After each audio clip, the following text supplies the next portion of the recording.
राजा रंग फकीर एक सिंहासन चढ़ चले, एक बंधा जंजीर। तो लेके क्या जाना है?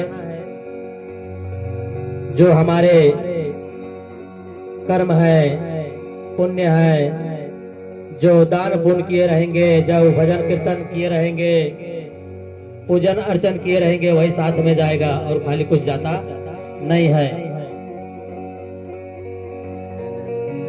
केहू कुछ लेके नहीं जाई ए भाई हो, केहू कुछ लेके नहीं जाई। माटी के बनल शरीरवा,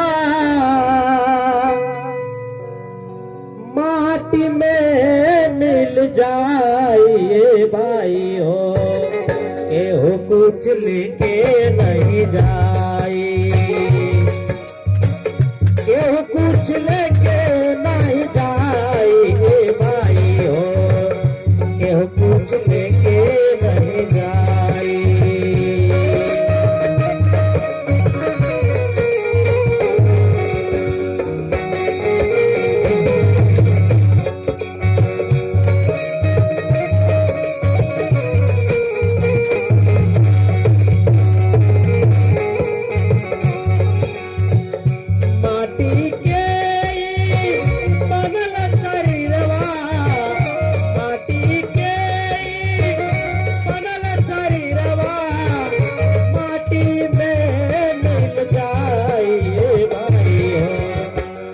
कुछ लेके नहीं जाई, कुछ लेके नहीं जाइए भाई हो, केहू कुछ लेके नहीं जाई।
पुण्य के तुई को जगरिया, जे बन जे कर मुसाफिर मुसाफिर, जे बन जे कर मुसाफिर।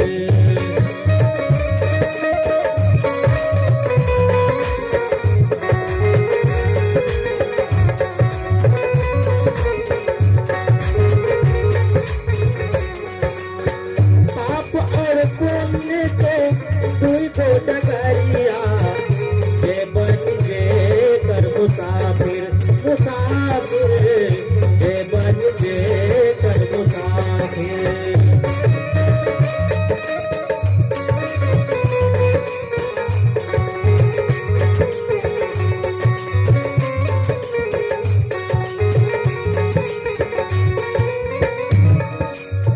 धर्मराज के धर्म काटा पर, धर्मराज के धर्म काटा पर,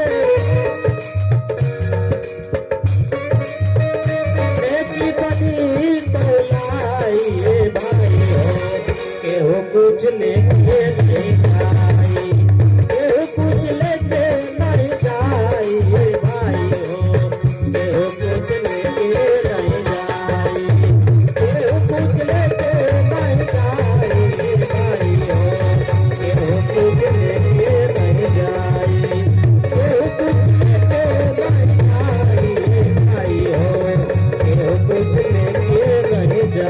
केहू के